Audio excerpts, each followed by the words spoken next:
12월 21일 3일밤 예배를 시작하도록 하겠습니다. 사도신경하심으로 신앙 고백하시겠습니다. 전능하사 천지를 만드신 하나님 아버지를 내가 믿사오며 그 외아들 우리 주 예수 그리스도를 믿사오니 이는 성령으로 잉태하사 동정녀 마리아에게 나시고 본디오 빌라도에게 고난을 받으사 십자가에 못 박혀 죽으시고 장사한 지 사흘 만에 죽은 자 가운데서 다시 살아나시며 하늘에 오르사 전능하신 하나님 우편에 앉아 계시다가 저리로서 산자와 죽은 자를 심판하러 오시리라. 성령을 믿사오며 거룩한 공예와 성도가 서로 교통하는 것과 죄를 사하여 주시는 것과 몸이 다시 사는 것과 영원히 사는 것을 믿사옵나이다. 아멘. 찬송가 432장입니다. 큰 물결이 설레는 어두운 바다 저 개의 불빛도 희미한데 이 풍랑에 배저 항해하는 네 작은 배 사공은 주님이라. 나 두려움없네 두려움 없도다. 주 예수님 내 깨어 계시도다. 이 흉흉한 바다를 다 지나면 저 소망의 나라에 이르리라. 큰 풍랑이 예배를 위협하며 저 깊은 물 입 벌려 달려드나 이 바다에 노저 항해하는 이 작은 배 사공은 주님이라. 나 두려움 없네 두려움 없도다. 주 예수님 늘 깨어 계시도다. 이 흉흉한 바다를 다 지나며 저 소망의 나라에 이르리라. 큰 소리로 물결을 명하시면 이 바다는 고요히 잠자리라. 저 동력이 환하게 밝아올 때 나 주 함께 이 바다 건너가리. 나 두려움 없네 두려움 없도다. 주 예수님 늘 깨어 계시도다. 이 흉흉한 바다를 다 지나면 저 소망의 나라에 이르리라. 아멘. 오늘 본문 말씀은 이사야서 11장 1절로 16절 말씀입니다. 이사야서 11장 1절로 16절입니다. 성경 교독을 하겠습니다. 제가 먼저 읽겠습니다. 성경 교독하신 고요리 집사님 기도해 주시겠습니다. 이새의 줄기에서 한 싹이 나며 그 뿌리에서 한 가지가 나서 결실할 것이요. 그 위에 여호와는 지혜와 총명의 영, 노력과 재능의 영, 지식과 여호와를 경외하는 영이 강림하시리니 그가 여호와를 경외함으로 즐거움을 삼을 것이며 그의 눈에 보이는 대로 심판하지 아니하며 그의 귀에 들리는 대로 판단하지 아니하며 공의로 권하는 자를 심판하며 정직으로 세상을 겸손한 자를 판단할 것이며 그 입으로 막대기로 세상을 치며 그 입술의 기운으로 악인을 죽일 것이며 공의로 그의 허리띠를 삼으며 성실로 그의 몸의 띠를 삼으리라. 그때 이리가 어린 양과 함께 살며 흑암의 어린 염소와 함께 누우며 송아지와 어린 사자와 살진 짐승이 함께 있어 어린아이에게 끌리며 암소와 곰이 함께 먹으며 그것들의 새끼가 함께 엎드리며 사자가 소처럼 풀을 먹을 것이며 젖먹는 아이가 독사 구멍에서 장난하며 젖된 어린아이가 독사 불에 손을 넣을 것이라. 내 거룩한 산 모든 곳에서 해됨도 없고 성함도 없을 것이니 이는 물이 바다를 덮음같이 여호와를 아는 지식이 세상에 충만할 것임이니라. 그날에 이제 불에서 한 싹이 나서 만물 위에 기치로 설 것이요 열방이 그에게로 돌아오리니 그가 거한 곳이 영화로우리. 그날에 주께서 다시 그의 손을 펴사 그의 남은 백성을 아스루와 애국과 바드로스와 구스와 엘람과 시날과 하맛과 바다 섬들에서 돌아오게 하실 것이라. 여호와께서 열방을 향하여 기치를 세우시고 이스라엘 쫓긴 자들을 모으시며 땅 사방에 유다에 흩어진 자들을 모으시니 에브라임의 질투는 없어지고 유다를 괴롭게 하던 자들은 끊어지며 에브라임은 유다를 질투하지 아니하며 유다는 에브라임을 괴롭게 하지 아니할 것이요. 그들이 서쪽으로 블레셋 사람들을 어깨에 날아안고 함께 동방성으로 노략하며 에돔과 모압에 손을 대며 암몬 자손을 자기에게 복종시키리라. 여호와께서 애굽 해만을 말리시고 그의 손을 유브라데 하수 위에 흔들어 뜨거운 바람을 일으켜 그 하수를 쳐 7갈래로 나누어 신을 신고 건너가게 하실 것이라. 그의 남아있는 백성 곧 아수르에서 남은 자들을 위하여 큰 길이 있게 하시되 이스라엘이 애굽 땅에서 나오던 날과 같게 하시리라. 아멘.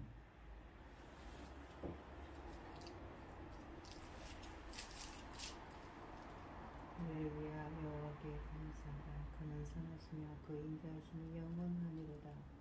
노아 등이 여호와의 권능을 다 말하며 주께서 받으실 찬양을 다 선포하랴. 정의를 지키는 자들과 항상 공의를 행하는 자는 복이 있도다. 여호와의 주의 백성에게 베푸시는 은혜로 나를 기억하시며 주의 그 구원으로 나를 돌아보사 내가 주의 택하신 자가 형통함을 보고 주의 나라의 기쁨을 나눠 가지게 하사 주의 유산을 자랑하게 하옵소서. 천지 만물을 지으신 전능하신 하나님 아버지, 어리석고 부자거든요 저희를 자녀 삼으시고 아버지의 사랑 가운데 살게 하시며 감사드립니다. 어지럽고 복잡한 이 세상에서도 이 시간 하나님께 예배드릴 수 있도록 인도하시니 감사합니다. 전능하신 하나님 아버지, 저희 나라를 지켜주시옵소서. 아버지 하나님께서는 이 나라를 제사장 나라까지 삼아주시는데 저희가 아버지 특심으로 아버지께 바로 앉아서 바로 서서 기도를 하지 않았는지 무슨 연구인지 지도자가 아버지 하나님 바뀌면서 이상한 일이 너무 많이 일어나고 있습니다.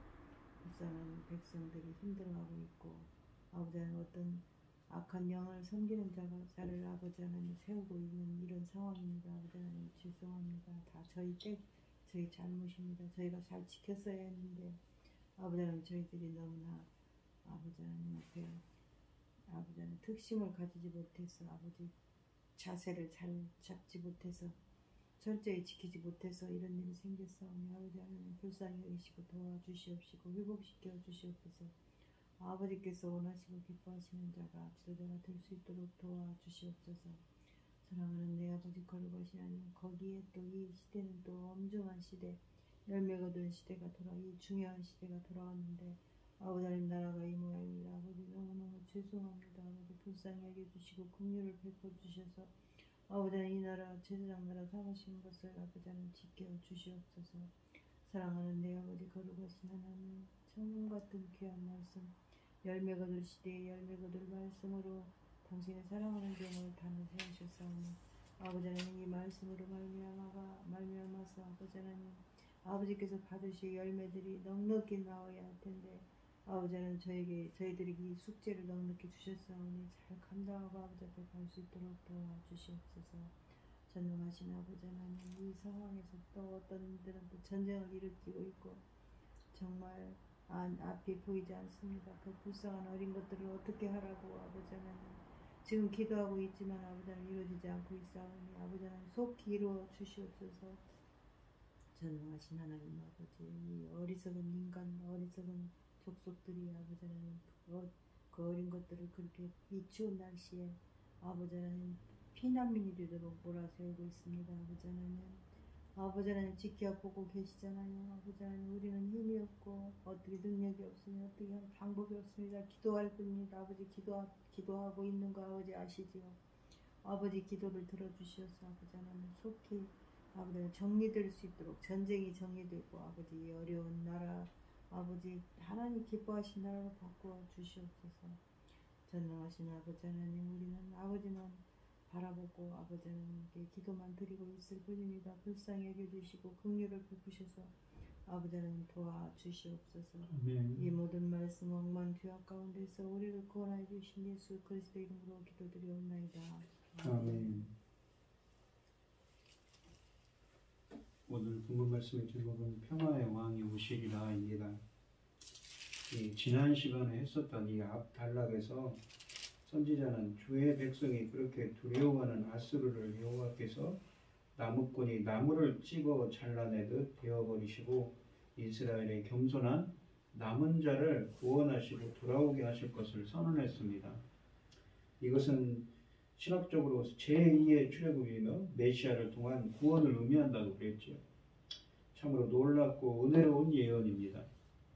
그러나 선지자는 여기서 멈추지 않고 더 나아가 주의 백성이 메시아의 통치를 받으며 살게 될 날을 노래합니다. 본문은 메시아가 오시면 이루실 지상사역에 관한 예언입니다. 그러므로 7장 14절에서 임마누엘 탄생을 통해 씨앗으로 다가왔던 메시아에 대한 소망이 본문에서 활짝 핀 꽃으로 모습을 드러냅니다. 이 단락은 9장과 10장에 이미 이어서 또 한 번 남은 자들에게 장차 그들의 통치자로 오실 메시아에 대한 소망을 주고 있습니다. 그러므로 본문의 교훈은 이사야 선지자 시대처럼 오늘날에도 똑같이 적용될 수가 있는 말씀입니다. 1절로 5절 말씀을 보시면 이새의 줄기에서 한 싹이 나며 그 뿌리에서 한 가지가 나서 결실할 것이요 그의 위에 여호와의 영은 성령 하나님이죠. 곧 지혜와 총명의 영이요 모략과 재능의 영이요 지식과 여호와를 경외하는 영이 강림하시리니 그가 여호와를 경외함으로 즐거움을 삼을 것이며 그의 눈에 보이는 대로 심판하지 아니하며 그의 귀에 들리는 대로 판단하지 아니하며 공의로 가난한 자를 심판하며 정직으로 세상의 겸손한 자를 판단할 것이며 그의 입에 막대기로 세상을 치며 그의 입술의 기운으로 악인을 죽일 것이며 공의로 그의 허리띠를 삼으며 성실로 그의 몸의 띠를 삼으리라 라고 말씀하십니다. 1절 말씀해 보시면 선지자에 의하면 앞으로 오실 메시아는 이새의 싹이라고 하고 이새의 뿌리에서 나올 가지다 라고 표현합니다. 이새와 연결되는 것은 이 메시아가 단순히 다윗의 왕계를 계승하는 자가 아니라 제2의 새로운 다윗이라는 점을 강조합니다. 열왕기서에 보시면 유다의 왕들 중에 누구도 다윗 혹은 이새의 아들로 불리지는 않습니다. 열왕기에서 유일하게 다윗만을 이새의 아들로 부릅니다. 이곳에서 이 표현이 메시아에게 사용되는 것은 메시아가 제2의 다윗이라는 점을 강조하기 위함입니다. 이새의 줄기란 것은 다윗의 가문을 의미하는데 이는 이새가 다윗의 아버지로서 성경에 언급되고 있기 때문입니다. 11장 1절을 이 마태복음 2장 23절에서 인용을 한다고 되어 있습니다. 이 본문에 있는 가지란 말은 이 히브리어로 이 넷제르인데 이 처음 문자가 나살이란 이 자음 문자가 나사렛이란 신약의 이 지명과 유사해서 마태복음 2장 23절에 나사렛 사람이라 칭하니라는 예언이 본문에서 유치된 것으로 해석되기도 합니다. 그렇지 않다면 마태복음 2장 23절의 예언은 구약 성경의 어느 곳에서도 발견되지 않게 되어 이 예언으로서의 증명이 어렵습니다. 이새의 뿌리란 이 이새가 거기서 나왔다는 해석밖에 될 수가 없습니다. 그러니까 이새의 뿌리란 거죠. 이새가 어디에 뿌리를 뒀다는 것입니다. 우리가 창세기 3장 15절에 의하면 인간이 죽을 수밖에 없었지만 그래도 생명이 유지된 것은 그의 후손 중에서 사탄을 접목할 자손이 나오기 때문입니다. 여자의 후손이죠. 이 메시아는 이 이사야서 6장 13절에서 이새의 잘린 그루터기에서 나오는 싹으로 묘사되는데, 이런 묘사는 10장 34절의 아수르의 높고 교만한 나무 이미지와 대조됩니다. 선지자가 본문에서 사용하는 이미지는 밑동까지 잘 잘려버린 나무에서 자라나는 새순입니다. 밑동에서 피어난 연약한 싹은 아수르의 하늘을 찌를 듯한 위상과 위대한 대조를 이룹니다. 낮은 자를 들여 쓰시는 하나님의 사역을 암시하죠. 밑동까지 잘려버린 나무는 더 이상 소망이 없어 보입니다. 그러므로 선지자가 이 이미지를 사용하는 것은 참으로 보잘것없는, 마치 생명이 다한 것 같이 보이는 상황에서 새로운 세상이 시작되고 있음을 강조하기 위함입니다. 심판은 교만한 나무가 배임을 당하는 형태로 실현될 것이기 때문에 이새의 잘린 이 잘려나간 그루터기는 유다가 전에 교만으로 배임을 당했다는 사실을 내비칩니다. 하지만 이제 하나님은 배임을 당한 나무의 그루터기 중에 이새의 그루터기에서 공의와 정의라는 하나님의 계획을 세울 메시아를 나오게 하실 것입니다. 메시아는 대단한 능력을 지녔습니다. 선지자는 여호와의 영이 그에게 임하실 것이라고 합니다. 일반적으로 구약에서 여호와의 영이 임하면 선택된 사람들에게 이러한 특별한 임무를 주기 위함이었습니다. 또한 여호와의 영인 성령이 임한 사람 안에 영구적으로 거하는 사람도 있습니다. 대표적으로 모세, 여호수아, 다윗 같은 사람이죠. 이사야서 안에서도 여호와의 영을 받은 자들이 있습니다. 이와 같은 하나님의 능력이 메시아에게 임하게 됩니다. 이사야 선지자는 이 사실을 7가지로 설명하는데, 첫째는 여호와의 영이 그에게 임하십니다. 이 영은 성령을 의미하죠. 둘째와 셋째는 지혜와 총명의 영입니다. 이 영들은 우리가 신명기 1장 13절, 열왕기상 3장 9절로 12절, 그러니까 솔로몬 이야기에서 행정과 재판을 하는 일과 연관된 단어들입니다. 지혜와 총명, 그러니까 우리가 자문해 보시면 명철을 뜻하는 말이죠. 지혜와 총명, 및 명철은 더 구체적으로 어떤 문제나 이슈에 대해 그 이슈를 잘 풀 수 있는, 또 해결할 수 있는 통찰력을 의미합니다. 잘 들여다볼 수 있는 통찰력을 의미하죠. 솔로몬이 하나님께 기도해서 얻은 것들이 열왕기상 3장 9절로 11절에 나옵니다. 왕이 백성을 바르게 통치하려면 꼭 필요한 것들입니다. 넷째와 다섯 번째 영은 모략과 재능의 영입니다. 모략이란 말은 히브리어로 애자인데 충고, 계획을 의미하고, 재능이란 말은 히브리어로 이 게브라라고 하는데 하나님의 권능을 의미합니다. 메시아는 하나님의 계획을 실행에 옮기는 자임을 알려주십니다. 이사야서에서 하나님의 계획은 백성을 공의와 정의를 행하는 자들로 만들어 하나님 나라의 목적을 성취하는 것입니다. 이런 맥락에서 11장 5절에서 메시아가 공의와 성실, 그러니까 신실함이죠. 공의와 신실함을 행하는 자로 제시되는 것은 결코 우연이 아닌 것이지요. 하나님이 메시아에게 주시는 6번째와 7번째 영은 지식과 여호와를 경외하는 영입니다. 이것은 참된 하나님의 뜻을 아는 지식과 그 뜻을 온전히 수행하기 위해 결심하는 이 능력을 뜻합니다. 하나님을 경외하는 것은 이상적인 왕이 지녀야 할 믿음이기도 하지요. 구약에서 하나님을 아는 지식은 창조주와 피조물 사이에 형성되는 올바른 관계의 가장 기본적인 요소입니다. 피조물들은 하나님을 알아야 그분과 바른 관계를 유지할 수가 있게 되는 겁니다. 또한 지식을 가진다는 것은 진리를 터득하고 삶에서 적용하는 능력과 의지를 지닌다는 뜻입니다. 그러므로 시편 14편 4절에서 행악하는 자들은 여호와를 알지 못한다고 합니다. 이 악인들에게 지식이 있다면 자신들이 하는 짓을 하지는 않을 거라는 논리가 구약에서 강조됩니다. 지식이라는 것은 여호와를 경외하는 데서 비롯되지만 또한 여호와를 경외하게도 만듭니다. 그러나 중요한 것은 여호와를 경외하는 것마저도 인간이 스스로 할 수 있는 일이 아니라는 것이죠. 하나님이 주시는, 그러니까 성령 하나님을 부어주셔야만 하나님을 경외하게 된다는 말씀입니다. 미래의 지혜와 총명, 모략과 재능, 그리고 지식과 여호와를 경외하는 영으로 다스리는 메시아가 출현할 것을 본문은 말씀하고 있는 것입니다. 여호와의 영으로 충만한 이상적인 왕을 보내십니다. 그가 다윗 왕가가 실패한 전철을 따르지 않고 하나님 나라의 이상을 실현하실 때 메시아입니다. 그는 자유로 통치하지 않고 여호와의 영이 이끄는 대로 하나님의 뜻을 실천하십니다. 이 성령 하나님은 지혜와 총명, 모략과 재능, 지식과 경외의 영으로 메시아의 통치가 정의와 공의와 평화를 결실하도록 열매 맺도록 돕습니다.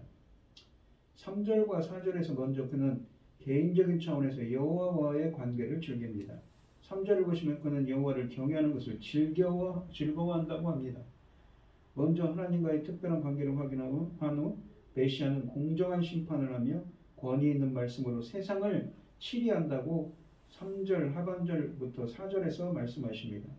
메시아는 눈에 보이는 대로 심판하지 않으며 귀에 들리는 대로 판단하지 않습니다. 모든 면에서 신중을 기할 것을 의미합니다.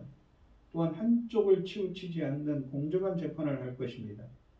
메시아의 판결은 가난한 자에게도 공정하며 정직으로 세상에서 겸손한 자를 판단한다고 4절에 말씀하십니다. 이 말씀에는 두 가지 면모를 보여주는데, 첫째는 가난한 자와 겸손한 자는 자신들이 처한 형편을 빌미로 선처를 바랄 수 없습니다. 그들이 처한 상황이 메시아 통치 앞에서 변명이 될 수는 없는 것이지요. 둘째는 뭐냐면 가난한 자들을 드디어 공정한 재판을 받을 수 있습니다. 지금까지 선지자가 이들에 대해 언급할 때는 항상 착취당하고 억울하게 당하는 일에 연관되어 있었습니다. 그러므로 그들이 꿈에도 바라던 것도 공정한 재판이었지요. 드디어 메시아가 통치하시는 세상을 통해 이런 날이 임합니다. 공정과 정의지요. 그러므로 이것은 억울하게 당했던 자들에게 그들이 평소에 바라던 축복이 임한 것으로 해석될 수 있습니다. 메시아는 더 나아가 말씀으로 악한 세상을 내리친다고 4절에 말씀하십니다. 이사야서에서 세상은 이 악한 자들을 상징하는 말입니다. 메시아는 입술의 기운으로 악인들을 죽입니다. 하나님이 그에게 7가지 영을 주셨기에 이런 권위를 지니는 것은 당연한 것입니다. 메시아는 더 이상 악인이 발을 붙일 수 없는 곳, 공의와 정의가 기준이 되는 사회를 만들어 나갑니다. 여호와의 권위와 통치를 대신하는 참다운 종의 모습이지요. 메시아는 여호와의 공의로 허리띠를 삼고 또한 성실로 신실함으로 그의 띠를 삼는다고 5절에 말씀하십니다. 띠라는 것은 행동 개시를 위한 만반의 준비를 의미합니다.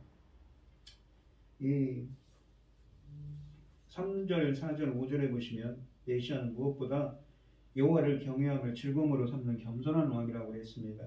자기 판단을 고집하지 않고 철저하게 하나님께 자신을 굴복시키는 태도가 경외이지요. 그는 철저하게 하나님의 뜻을 따르기에 오직 공의와 정직과 성실로 판단하여 겸손한 자를 회복하고 악인을 심판하실 것입니다. 겸손한 왕 앞에서 교만한 신하가 있지 않고 정의롭고 성실한 왕에게 불의한 일꾼이 있을 수는 없습니다.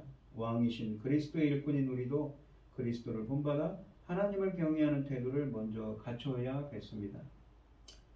이 6절로 9절 말씀을 보시면 그때의 이리가 이 어린 양과 함께 살며 표범이 어린 염소와, 그때라는 건 언제입니까? 바로 이 이새의 즐겨 산싹이 날이니, 그러니까 메시아가 오시는 때죠. 메시아가 임하는 때를 말합니다.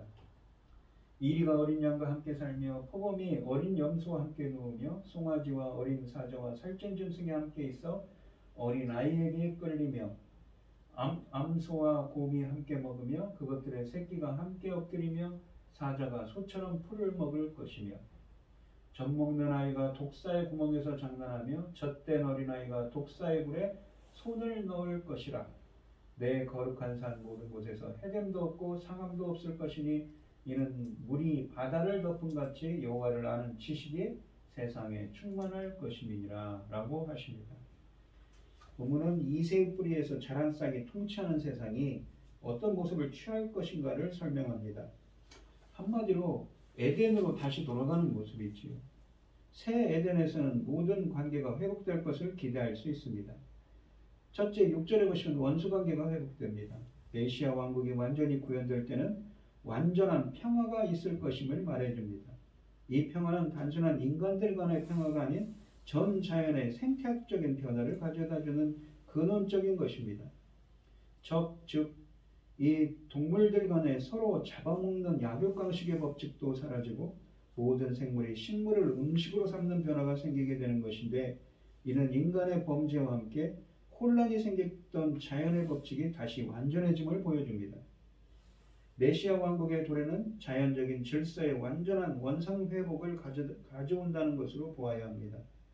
잡아먹는 것들, 그러니까 이리, 표범, 사자와 잡아먹히는 것들, 양, 염소, 송아지, 살짐, 짐승이 같이 뛰웁니다. 하나님이 천지를 창조하실 때 사람과 짐승은 초식을 하도록 디자인되어 있었습니다. 그래서 하나님이 사람과 짐승들에게 과일과 야채만을 먹을 것으로 주셨다고 창세기 1장에 쓰여져 있지요. 그러나 인간의 죄로 인해 이 같은 질서는 파괴되었고 짐승과 인간은 육식을 하게 되었습니다.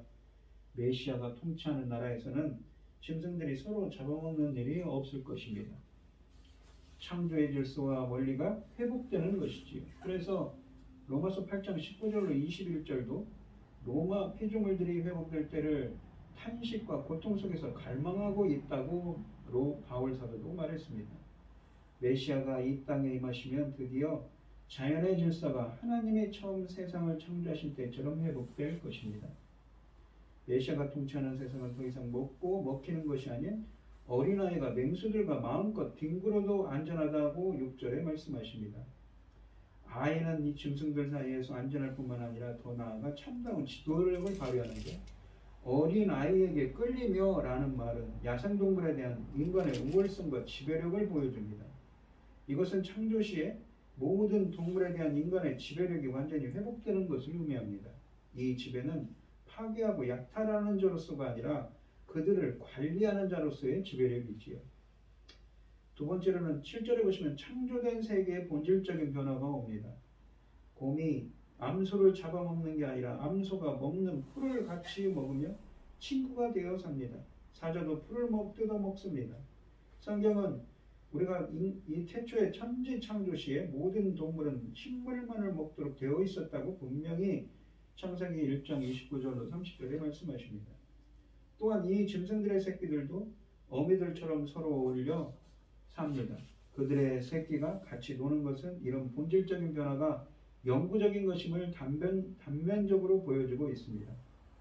중요한 것은 곰이나 사자와 같은 맹수들이 풀을 먹으면서도 어떠한 불만이나 불편함을 드러내지 않는다는 사실입니다. 셋째, 8절에 보시면 저주가 없어집니다.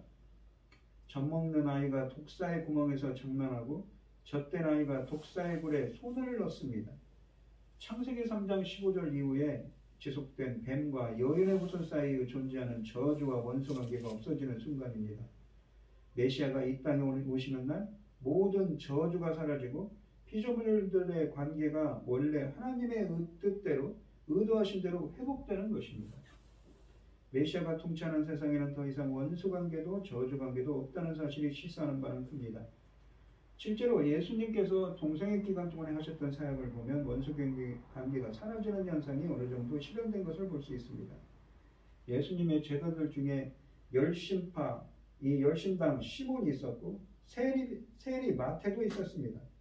그 당시 정황을 보시면 세리라는 사람들은 어떻습니까? 이스라엘 사람들, 고열을 짜는 사람들로서 이스라엘 사람들이 원수죠. 상급관계에 있습니다. 이 열심당과는. 세리들은 로마 제국에게 아부하며 이 민족을 팔아먹은 매국노로 취급되기 일쑤였습니다. 그리고 이런 매국노를 찾아 암살하는 것이 열심당의 일이었던 것이지요. 주요 임무 중 하나였습니다. 그러므로 이 둘이 함께 예수님의 제자가 되었다는 것은 보통 일이 아닌 것이죠.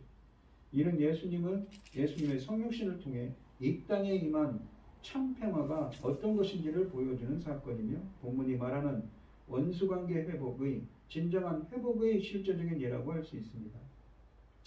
또한 네 번째로는 9절에 보시면 새 예단이 시온산에 있다고 합니다.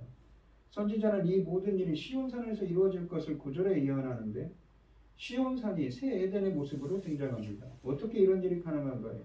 하나님을 아는 지식이 물이 바다를 덮은 것 같이 온 세상에 가득할 거라고 합니다.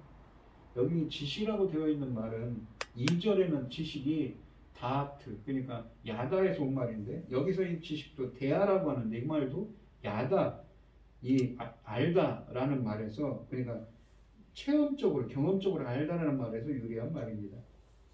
구약에서 여호와를 안다는 것은 그를 경외한다는 것과 종일시되고 있다고 잠언 1장 7절에서 말씀하십니다. 이 지식은 여호와에 대한 신앙을 의미한다는 것이지요. 그날이 되면 하나님의 지식이 온 백성에게 가득할 것입니다. 이 세상의 모든 문제가 무지함에서 비롯됩니다. 그렇다면 여호와를 아는 지식만이 세상을 회복시킬 수 있다는 것이지요. 하나님을 아는 지식은 창조주와 피조물 사이에 형성되는 관계의 가장 기본이자 이 핵심입니다. 9절 말씀에서 여호와의 지식에 대한 언급은 이 2절 말씀의 지식과 짝을 이루어 1절부터 9절 말씀을 하나의 통일적인 단락으로 만들기도 합니다. 하나님을 아는 지식이 충만하다는 것은 단순히 지식적 정보를 축적한다는 의미가 아니라 하나님의 말씀을 듣고 경외하여 하나님의 말씀대로 행하게 될 것이라는 의미입니다.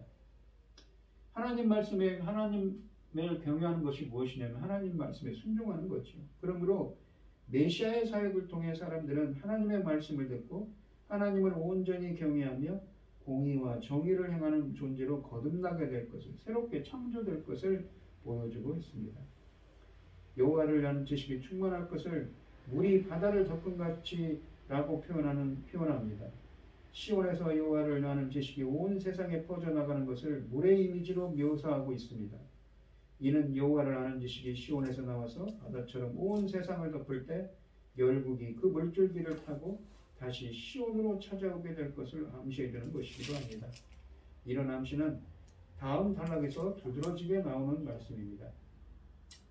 이 이사야서에서 보시면 북이스라엘과 남유다의 범죄를 통렬히 지적하고 그 죄로 인해 이방인의 침략을 받아 멸망하리라는 암울한 예언을 계속했었던 이사야가 이제 새로운 희망과 비전, 회복의 메시지를 제시하고 있습니다.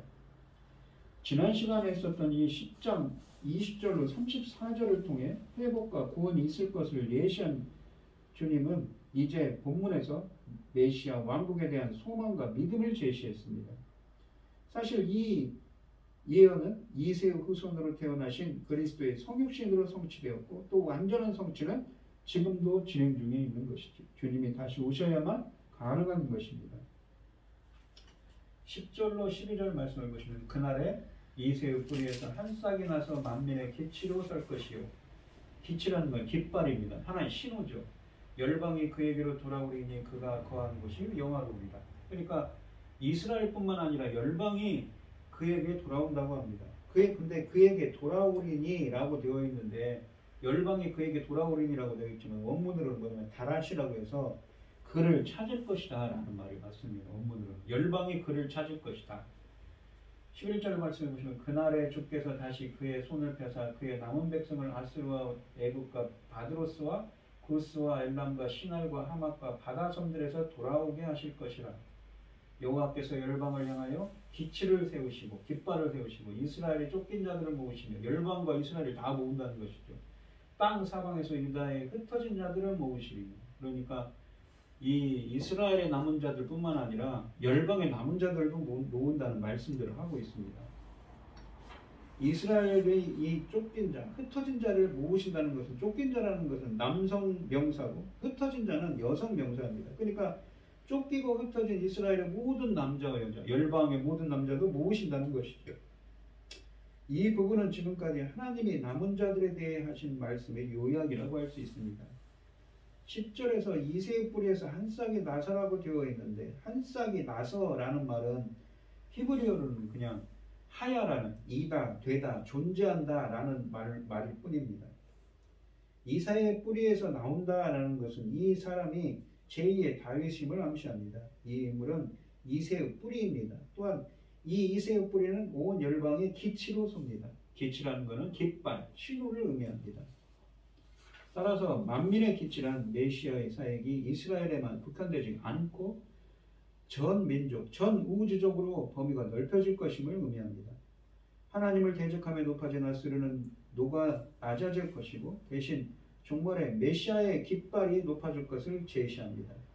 시온에서 메시아의 깃발이 높아져 그곳을 보고 열국이 주님을 찾는다는 사상은 2장 2절로 3절에서 시온에서 율법이 나오고 열국이 시온을 찾게 될 거라는 예언의 성취이기도 하지요. 또한 메시아의 깃발이 높이 들린다는 것은 유다를 심판하기 위해 하나님의 기치를 들고 열국을 오게 했던 그 5장 26절의 장면이 반전되는 것이기도 합니다. 열방을 몰려온 것이 영화로웠던 것 같이 이 인물이 머무는 곳이 또한 영화롭게 됩니다. 11절 말씀에서는 여호와의 손의 능력이 온 세계에서 오는 남은 자들을 불러 모으십니다. 하나님이 모으시는 남은 자들은 10장에서 보았듯 바벨론으로 끌려간 포로에서 귀환한 유대인들과 먼 미래, 그러니까 이 신약시대 메시아의 신 예수 그리스도로부터 구원받은 이방인들을 모두 포함하고 있는 말씀입니다. 보면은 이 일이 그날에 있을 것이라고 10절에 있는 그날에 있을 것이라고 합니다. 이 일에 대하여 하나님이 손을 펴십니다.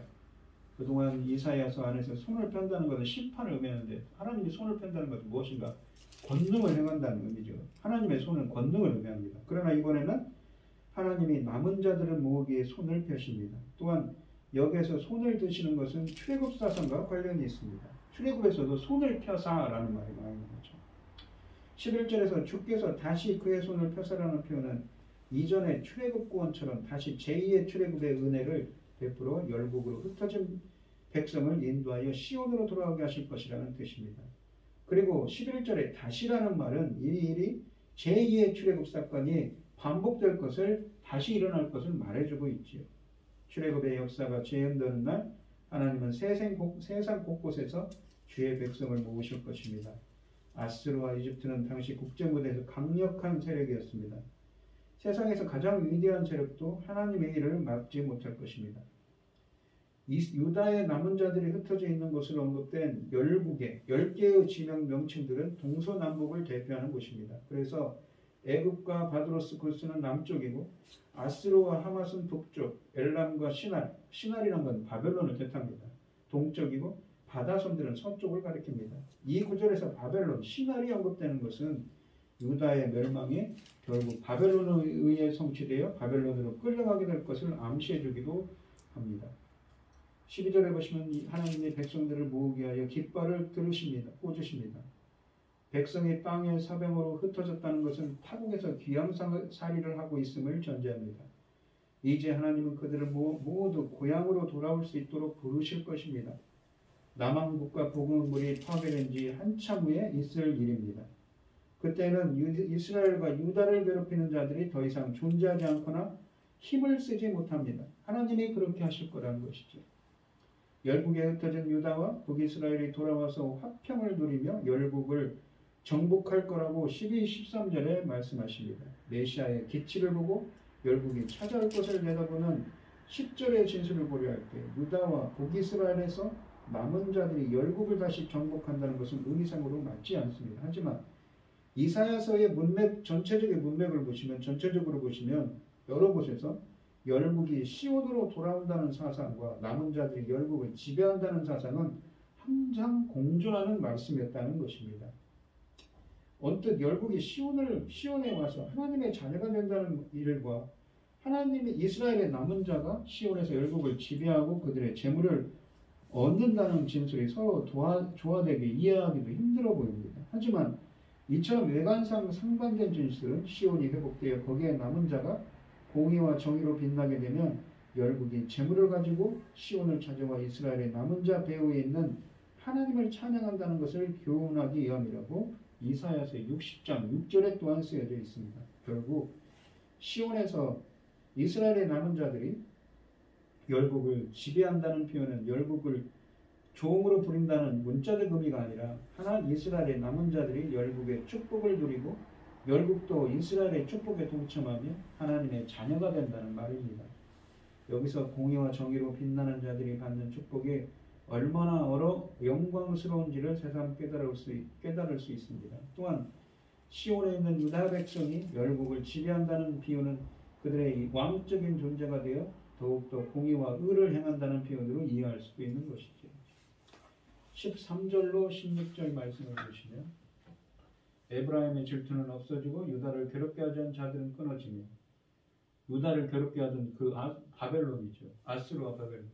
에브라임은 유다를 질투하지 아니하며 유다는 에브라임을 괴롭게 하지 아니할 것이요. 유다와 에브라임, 북이스라엘과 남유다 사람들이 모두 화평하게 됩니다. 그들이 서쪽에서 블레셋 사람들의 어깨에 날아앉고 함께 동방백석을 노력하며 에돔과 모압에 손을 대며 그 정복 이미지가 나오죠. 열방은 암몬 자손을 자기에게 복종시키리라. 여호와께서 애굽 해만을 말리시고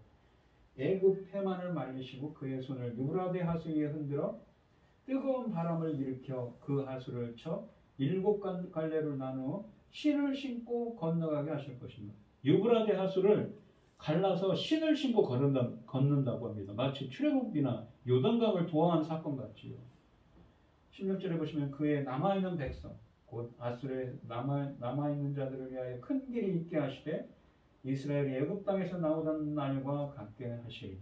그러니까 지난 시간에도 말씀을 드렸지만 이 출애굽과 이스라엘 백성들의 이 바벨론 포로 귀환과 메시아를 통한 이 구원의 역사가 함께 이사야서에는 함께 동일한 사건으로 제2의 출애굽으로 이야기되고 있는 것입니다. 신학적으로 같은 의미라는 것이죠. 이것은 전에도 말씀드렸지만 요한계시록에도 이러한 개념들이 나옵니다. 이스라엘과 유다가 더 이상 서로를 질투하지 않을 거라고 13절에 말씀하십니다. 메시아의 통치에는 백성 간의 당파적인 싸움이나 지역적인 감정이 더 이상 존재하지 않는다는 것을 뜻합니다. 즉 지역 간의 오래된 분쟁이 사라진다는 것을 의미하는데 에브라임 지파는 북왕국을 대표하는 이름으로 남왕국 유다와는 같은 민족이면서도 서로 대립관계에 있었습니다. 옛날처럼 둘이 합하여 한 나라가 될 것이기 때문입니다. 또한 회복된 이스라엘과 유다가 메시아의 나라를 확정시키는 역할을 합니다.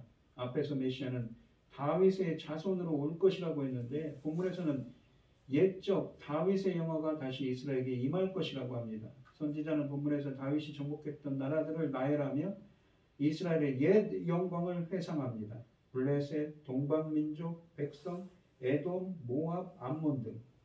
블레셋 사람의 어깨를 날아앉고라는 말은 큰 새가 먹이를 움켜쥐듯이 화해된 그리스도인들이 음녀인 영적 바벨론을 이기는 모습을 상징합니다. 이는 유대인들이 그들을 대적하고 괴롭히던 모든 원수들을 정복하여 굴복시킬 것이라는 뜻입니다.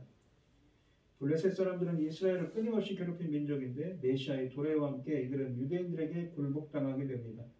날아앉다는 표현은 독수리가 그 먹이를 붙잡기 위해 내려오는 것을 비유한 표현입니다. 동방 백성도 이들은 요단강 건너편의 족속들에서 이 유목 민족에 대한 호칭이었습니다. 11장 14절에 시온에 들어온 이 이스라엘의 남은 자가 열국을 친다고 합니다. 이 열국은 10절에서 묘사하는 메시아의 깃발을 보고 찾아오는 열국이 아니라 하나님을 여전히 대적하는 열국입니다. 이 종말의 시온의 백성은 하나님을 대적하는 열국으로 인해 다시는 멸망하지 않을 것입니다. 비슷한 맥락에서 미가 선지자는 미래의 시온이 회복될 때 시온을 침입하는 열국이 시온의 백성을 이기지 못할 것을 15장 미가서에서 강조합니다. 뿐만 아니라 새로운 출애굽 사건이 일어날 것입니다. 그러니까 여기에 나오는 그 열국들이 온다는 것은 무엇을 상징합니까? 마치 요한계시록에 나오는 이 전쟁이지요. 하나님의 남은 자들이 아닌 거기에 대항하는 마귀, 사탄, 적그리스도와의 그 마귀의 삼위일체와의 전쟁이 일어납니다. 큰 전쟁이 요한계시록에 3번 일어나는데 마치 그러한 것을 상징하는 것이죠. 뿐만 아니라 새로운 출애굽 사건이 일어날 거라고 15, 16절에 말씀하시는데 이미 과거에 있었던 첫 출애굽 사건이 앞으로 있을 제2의 출애굽 사건의 모델을 제시합니다. 애굽 해만을 말리시고라고 되어 있는데 해만은 바다의 혀라는 뜻입니다. 바다의 혀를 말리시고는 진멸하단 말입니다. 바다의 혀를 진멸한단 말입니다. 이는 애굽에 있는 수에즈만이나 아카바만을 가리킵니다. 바다가 육지로 침수에 들어가서 만을 이루게 될 경우 그 모양이 혀와 같다는 데서 유래한 말로서 본문에서는 열방을 상호 분리시키고 왕래를 방해한 모든 장애물을 의미합니다. 애굽의 해만이 홍해를 뜻하는 것으로 해석하는 학자들도 있습니다. 본문에서 이집트뿐만 아니라 유브라데 강이 언급되는 것은 새 출애굽 사건은 범세계적인 성향을 가질 것을 암시합니다. 그리고 요한계시록을 또한 보게 되지요. 전에는 이스라엘이 이집트의 억압으로부터 탈출해 나왔지만 새로운 출애굽이 시작되면 이 세상 곳곳에서 주의 백성이 올라올 거라는 것이죠. 또한 그 무엇도 제2의 출애굽을 막을 수는 없습니다. 여호와의 손이 이 일을 이루시기 때문일 거라고 하십니다. 15절에 그의 손을 유브라데 하수 위에 흔들어 뜨거운 바람을 일으켜 그 하수를 저 7갈래로 나누어 신을 신고 건너게 하실 거라고 했습니다. 손을 펴다는 말은 하나님의 능력으로 이적을 행하신다는 표현으로 유브라데 강이 마른 것은 자연적인 것이 아니라 이스라엘 백성이 모세의 인도로 홍해를 나올 때처럼 하나님의 초자연적인 계획이 있을 것임을 뜻합니다. 그러니까 우리가 신약에서 말하는 그 제2 출애굽 예수 그리스도의 본문에서도 나오지만 이 메시아이신 예수 그리스도를 통한 구원도 제2의 출애굽 같은 사건이라는 거죠. 하나님의 권능이 필요하다는 얘기입니다. 이 에베소서 2장에서도 비슷한 얘기를 하지요. 홍해의 갈라짐과 요단의 갈라짐을 상기시켜 하나님께서 기적적으로 구원해 주실 것을 약속하고 있습니다. 한편 이 물을 7갈래로 나눈다는 것은 물줄기가 여러 갈래로 분리됨으로써 작은 겨울처럼 되어서 손쉽게 건너게 됨을 의미합니다. 그러므로 본문은 하나님께서 자기 백성을 구출하기로 작정하시기만 하면 그 어느 것도 장애가 될 수 없다는 것으로 이 아수르에 의해 흩어진 이스라엘 백성이 순탄하게 다시 고국으로 돌아온다는 말입니다. 이런 예언들이 있었기에 이스라엘 사람들은 몇 번 거듭된 나라의 파괴를 이겨내며 한 나라로 존재할 수 있었던 것입니다. 여기 보시면 남은 자들이 돌아온다고 하지요. 남아있는 백성이, 그러니까 16절에도 그의 남아있는 백성 곧 아수르에서 남은 자들을 위하여 큰 길이 있게 할 것이다. 그러니까 지난 시간에도 그 남은 자들은 누구입니까? 바로 이 스바냐서 2장과 3장 말씀을 하는데 겸손한 자들, 하나님의 은혜를 구하는 하나님들의 백성입니다. 겸손한 그 하나님의 백성들을 돌아오도록 제2의 출애굽을 할 거라고 하는 것이죠. 똑같은 의미를 담고 있습니다. 나중에 열국에서 나오는 남은 자는 이스라엘의 남은 자와 하나가 될 거라고 14장 1절 말씀에 쓰여져 있습니다. 실제로 53장에 고난받는 종인 메시아는 이스라엘을 포함한 모든 민족을 의롭게 하려고 대속의 고난을 감당하시는 자로 또한 53장 1절에 묘사됩니다. 그렇듯 그러므로 이사야서가 제시하는 종말의 회복, 이 프로그램은 먼저 시온이 회복되고 이스라엘의 남은 자가 돌아올 때 하나님 나라의 완성이 시작됨을 알립니다. 이후 하나님의 이스라엘의 남은 자는 공의와 정의로 빛나서 열국에서 남은 자를 초대할 것이고 열국의 남은 자들은 예물을 가지고 그들도 하나님의 자녀가 될 것입니다. 이 오늘 본문 말씀을 보시면 평화를 주시는 그 하나님께서 이 만물을 오늘 본문 말씀을 보시면 마치 이 처음 창조 때 했었던 것을 회복하게 된다고 말씀하십니다. 그러면서 이스라엘의 남은 자와 이 또한 열방의 남은 자들이 제2의 출애굽, 하나님의 권능의 손을 펴서 돌아오게 한다고.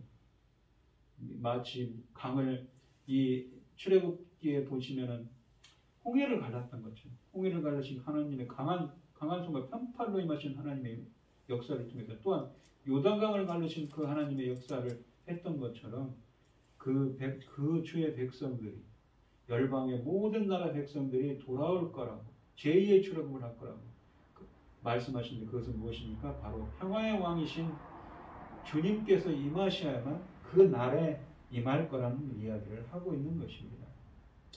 우리 성도님들도 그 평화의 왕이 임해 주셔서 항상 우리가 어떤 고난과 역경 가운데 있더라도 희망을 갖는 건 무엇입니까? 평화의 왕이신 예수 그리스도께서 계시기 때문입니다. 주님의 손을 굳건히 붙잡는 여러분들이 되시고 여러분들도 정말 하나님께 기쁨과 감사와 찬양을 드릴 수 있는 이런 이사야 선지자를 통한 말씀이 오늘날 우리에게 이루어지게 해달라고 간절히 기도하는 여러분들이 되시기를 축원드리겠습니다. 기도하겠습니다. 하나님 아버지 감사합니다. 평화의 왕이 임하시는 날 만물은 회복되고 제2의 출애굽을 통해서 돌아올 거라고 구원받은 백성들을 돌아오게 하실 거라고 말씀하십니다. 바로 만물의 회복과 예수 그리스도를 통한 구원의 역사이지요. 그날입니다. 바로 평화의 왕이신 주님께서 임하여 주셔서 만물을 회복하여 주시고 평강과 화목하게 하여 주시옵시고 또한 구원의 은혜를 베풀어 주셔서 저희들도 그 예수님과 함께 그 천국에서 함께 기쁨으로 영광 돌릴 수 있는 찬양 드릴 수 있는 저희들이 되게 하여 주시옵소서.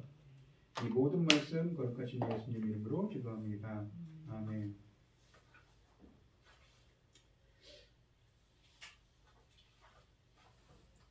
찬송가 413장입니다. 내 평생에 가는 길 순탄하여 늘 잠잠한 강 같은지 큰 풍파로 무섭고 어렵든지 나의 영혼이 늘 편하다. 내 영혼 평안해. 내 영혼 평안해. 저 마귀는 우리를 삼키려고 입 벌리고 달려와도 주 예수는 우리의 대적되니 끝내 싸워서 이기리라. 내 영혼 평안해. 내 영혼 평안해. 내 지은 죄 주홍빛 같더라도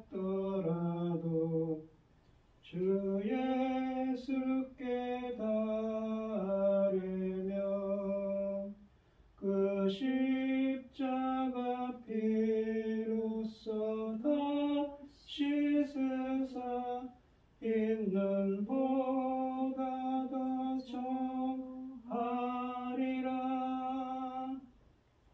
내 영혼 평안해.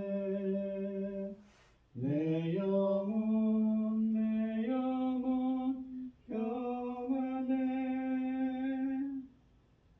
저 공중에 구름이 일어나며 큰 나팔이 울릴 때에 주 오셔서 세상을 심판해도 나의 영혼은 곧 없으리. 내 영혼 평안해. 내 영혼 평안해. 축도하심으로 오늘 예배를 마치겠습니다. 이제는 주 예수 그리스도의 은혜와 하나님의 극진하신 사랑과 성령의 교통하심이 성도들 머리머리 위에 이제로부터 영원히 함께 있을지어다. 아멘.